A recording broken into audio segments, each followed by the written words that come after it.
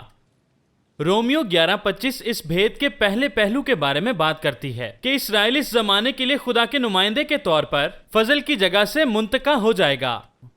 لکھا ہے، اے بھائیو، کہیں ایسا نہ ہو کہ تم اپنے آپ کو عقل مند سمجھ لو، اس لیے میں نہیں چاہتا کہ تم اس بھید سے ناواقف رہو کہ اسرائیل کا ایک حصہ سخت ہو گیا ہے۔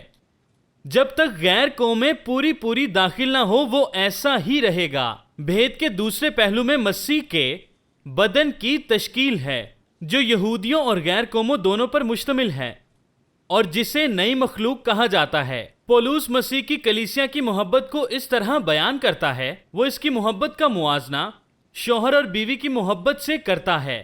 32ویں آیت میں وہ کہتا ہے، یہ بھید تو بڑا ہے لیکن میں کلیسیا اور مسیح کی بابت کہتا ہوں۔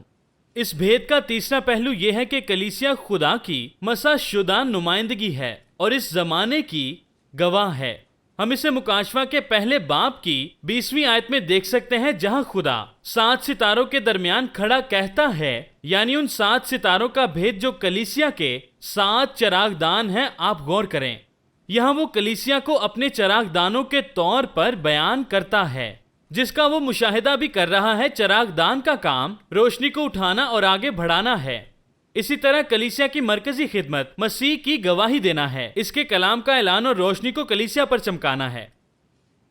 7 خطوط ظاہر کرتے ہیں کہ وہ کس طرح 7 کلیسیا اور ان کے پادریوں کا مشاہدہ کرتا ہے کہ وہ اس خدمت کو کیسے پورا کر سکتے ہیں۔ یہ بھید کا حصہ تھا کیونکہ پرانے عہد نامہ میں یہ اسرائیل تھا جو خدا کا چنا ہوا گواہ تھا، اس لیے بھید کا حصہ ایک یہ ہے کہ کلیسیا مسیح کی گواہ ہے، اسرائیل نہیں۔ لیکن جب کلیسیا اٹھائی جائے گی تو مسیح اسرائیل میں خدا کے نمائندہ کے طور پر واپس آئے گا۔ یہی وجہ ہے کہ 1,44,000 یہودیوں کو اس وقت کی انجیلی بشارت کی خدمت سونپی گئی ہے۔ بھید کا چوتھا پہلو کلیسیا کا اٹھایا جانا ہے۔ پہلا کرنتھیوں 15ویں باب میں پولس کہتا ہے، دیکھو میں تم سے بھید کی بات کہتا ہوں، ہم سب تو نہیں سوئیں گے لیکن بدل جائیں گے، اور یہ ایک پل میں ایک دم میں پچھلا نرسنگا پھونکتے ہی ہوگا، کیونکہ نرسنگا پھونکا جائے گا اور مردے غیر فانی حالت میں اٹھ جائیں گے۔ دوسری آمد میں جب صادق مردوں میں سے اٹھ جائیں گے، یہ اس بھید کا حصہ نہیں، کیونکہ یہ پرانے عہد نامہ میں واضح طور پر ظاہر کیا گیا تھا۔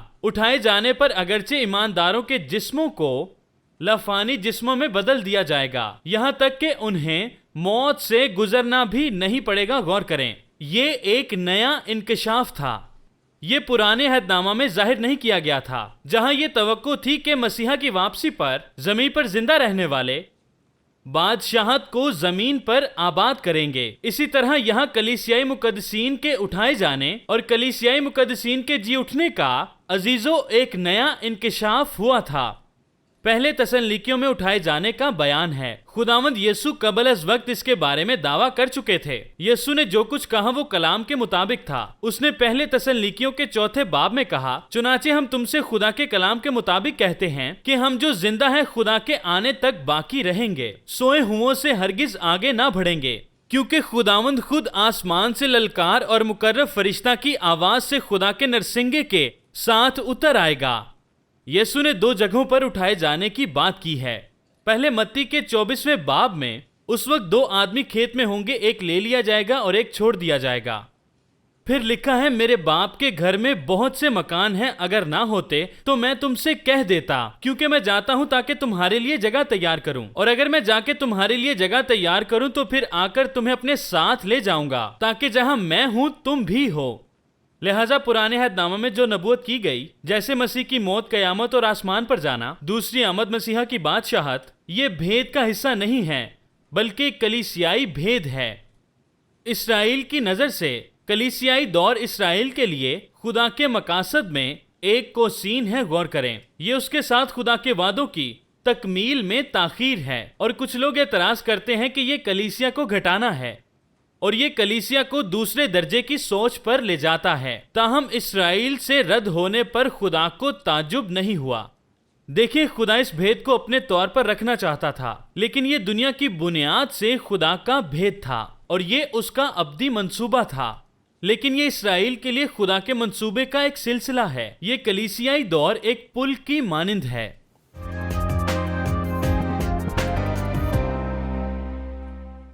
یہ جاننا کہ کلیسیا ایک بھید تھا ہمیں پرانے عہد نامہ کی نبوتوں کو سمجھنے کے لیے ایک نقطہ فراہم کرتا ہے جو کہ 9واں نقطہ ہے، نبوتوں میں خلا کا نقطہ. جب آپ پرانے عہد نامہ کو پڑھتے ہیں تو وہ مسیح کی پہلی آمد کے واقعات کو بیان کرتا ہے اور پھر اچانک 2000 سال بعد اس کی دوسری آمد کی طرف بڑھتا ہے. وہ کلیسیا کے دور کو کیوں چھوڑ دیتے ہیں؟ کیا یہ موجود ہی نہیں ہے؟ وجہ یقیناً یہ ہے کہ ایک بھید تھا، آسمانی بھید، جو خدا نے ان سے چھپا رکھا تھا. بالکل اسی طرح جب ہم دو پہاڑوں کو دیکھتے ہیں، ایک کے پیچھے دوسرا، ہمیں درمیان میں کوئی وادی نظر نہیں آتی.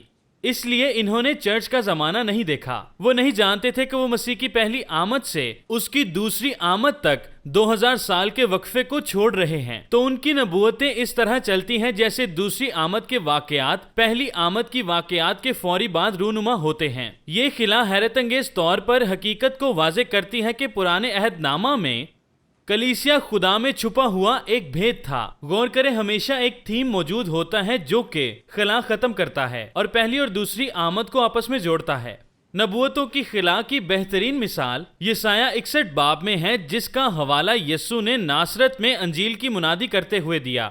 خداوند خدا کی روح مجھ پر ہے کیونکہ اس نے مجھے مسح کیا تاکہ میں حلیموں کو خوشخبری سناؤں. اس نے مجھے بھیجا کہ شکستہ دلوں کو تسلی دوں، قیدیوں کے لیے رہائی اور اسیروں کے لیے آزادی کا اعلان کروں، تاکہ خداوند کے سال مقبول کا سب غمگینوں کو دلاسا دوں. پھر یسایہ 61 باب کی دوسری آیت کے بیچ میں یہ 2000 سال کے بعد کے دن پر پہنچ جاتا ہے جب مسیح کہتے ہوئے واپس آتا ہے. یسوع نے لوکا 4 باب میں اس صحیفے کا حوالہ دیتے ہوئے دعویٰ کیا کہ یہ اس کے ساتھ اسی وقت پورا ہوا اور کہا، آج یہ نوشتہ تمہارے سامنے پورا ہوا. دوسری آیت کے بیچ میں وہ کہتا ہے، اور خداوند کے سال مقبول کا حوالہ دوں. اس نے انتقام کے دن کے بارے میں اگلی سطر نہیں پڑھی کیونکہ جب تک وہ اپنی دوسری آمد میں واپس نہ آ جائے اسے پورا نہیں کرے گا. اس لیے وہ یہ نہیں کہہ سکتا تھا کہ آج یہ پورا ہو گیا ہے. لہٰذا اس آیت کے بیچ ایک نبوتی خلا ہے. اب تیسری آیت ان روحانی برکات کو بیان کرتی ہے جن سے اسرائیل نئے عہد نامے کے ذریعے مسیحیائی دور میں لطف اندوز ہوں گے جب وہ سال مقبول کی تکمیل میں زندہ ہوں گے. لیکن یہ برکات اب مسیح میں ہمارے لیے دستیاب ہیں کیونکہ اب یہ کلیسیا کے لیے خدا کا سال مقبول ہے.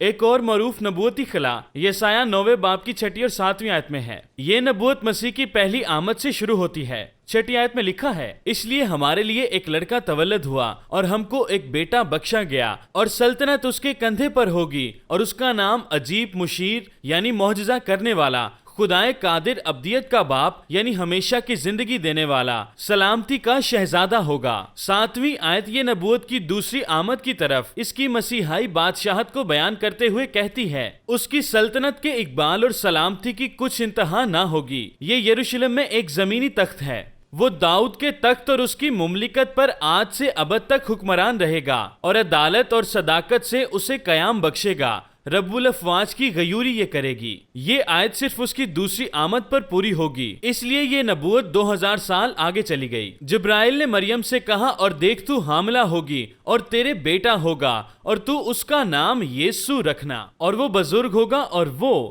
خدا تعالیٰ کا بیٹا کہلائے گا. پھر نبوت آگے چلی جاتی ہے، اور خداوند خدا اس کے باپ داؤد کا تخت اسے دے گا اور وہ یعقوب کے گھرانے پر ابد تک بادشاہی کرے گا. میکا 5 باب 1 آیت وہ اسرائیل کے حاکم کے گال پر چھڑی سے مارتے ہیں جو صلیب پر پورا ہوا. دوسری آیت اس کی پیدائش کو بیان کرتی ہے. لیکن اے بیت لحم افراتا، اگرچہ تو یہودیوں کے ہزاروں میں شامل ہونے کے لیے چھوٹا ہے، تو بھی تجھ میں سے ایک شخص نکلے گا جو میرے حضور اسرائیل کا حاکم ہوگا، اور اس کا مصدر زمانہ سابق ہاں قدیم الایام سے ہے، اس لیے وہ ان کو چھوڑ دے گا. یہ ایک پراسرار کہاوت ہے لیکن اب ہم اسے سمجھتے ہیں. خدا اسرائیل کو چھوڑ دے گا کیونکہ اس کے رہنماؤں نے اسے رد کر دیا. وہ اسرائیل کے جج کی گال پر چھڑی سے مارے گا. پھر نبوت کلیسیائی دور سے بڑھ کر مصیبت کے دنوں کی طرف آ جاتی ہے. تیسری آیت پر غور کریں. اس لیے وہ ان کو چھوڑ دے گا جب تک وہ زچہ در زرہ سے فارغ نہ ہو، تب اس کے باقی بھائی اسرائیل میں آ ملیں گے. اس لیے اسرائیل کو ایک وقت کے لیے چھوڑ دیا جائے گا. لیکن ہمیشہ کے لیے نہیں۔ یہ ان کی مصیبت کے دنوں کے بارے میں بات کر رہا ہے جو زمین پر مسیحائی بادشاہت کی پیدائش سے پہلے درد ذہ کا وقت ہوگا۔ مصیبت کے دنوں کے دوران اسرائیل خدا کے پاس واپس آئے گا، جیسا کہ تیسری آیت کے آخر میں لکھا ہے، تب اس کے باقی بھائی بنی اسرائیل میں آ ملیں گے۔ پھر چوتھی آیت 1000 سال کی وضاحت کرتی ہے، اور وہ یعنی مسیح کھڑا ہوگا اور خداوند کی قدرت سے، اور خداوند اپنے خدا کے نام کی بزرگی سے گلابانہ کرے گا، اور وہ قائم رہے گا کیونکہ وہ اس وقت انتہائی زمین تک بزرگ ہوگا۔ ایک اور نبوتی خلا زکریا کے 9ویں باب کی 9ویں آیت سے 10ویں آیت میں ہے۔ 9ویں آیت کہتی ہے، اے بنت سیون نہایت شادمان ہو، اے دختر یروشلم خوب للکار، کیونکہ دیکھ تیرا بادشاہ تیرے پاس آتا ہے، وہ صادق ہے اور نجات اس کے ہاتھ میں ہے، وہ حلیم ہے اور گدھے پر بلکہ جوان گدھے پر سوار ہے۔ اور یہ یقیناً یسوع نے اپنی پہلی آمد میں پورا کیا ہے، لیکن پھر یہ فوراً دوسری آمد پر چلی جاتی ہے اور کوئی اشارہ نہیں دیتی کہ درمیان میں 2000 سال ہیں۔ 10ویں آیت کہتی ہے، اور میں افرائیم سے رتھ اور یروشلم سے گھوڑے کاٹ ڈالوں گا اور جنگی کمان توڑ ڈالی جائیں گی، اور وہ قوموں کو صلح کا مسردہ دے گا، اور اس کی سلطنت سمندر سے سمندر تک اور دریائے افرات سے انتہائی زمین تک ہوگی۔ نبوتوں کی اور بھی بہت سی مثالیں ہیں جو بھید کے دور کو چھوڑ دیتی ہیں، جیسے خدا نے چھپا کر رکھا، جیسے یسایہ 11ویں باب کی ایک کومپل، اور ہوسی کے 5ویں اور 6 باب کے 2 روز۔ نبوتوں کی خلا کے اس نقطہ کو سمجھنے سے آپ کو بہت سی نبوتیں سمجھ میں آئیں گی جو آپ کے بائبل کی نبوتوں کے مطالعہ کو عظیم بنا دے گی۔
Shekinah Bible Ministries were founded by Dr. Tahira Salim and Reverend Dr. Asher Salim on 27th October 1998. The foundation of organization was laid by Reverend Dr. Shahid Siraj Deen, who was called home by God on 14th Feb 1998. The organization commenced its working through Bible Institute and then by the grace of God developed following establishments: Shekinah Bible Church, Shekinah Sunday School, Shekinah Movie Society, Shekinah Messaging Services, Shekinah Adult Youth, Daughters of Shekinah, Shekinah Bible Institute, Shekinah News, Shekinah Medical Camp, Shekinah EMAC.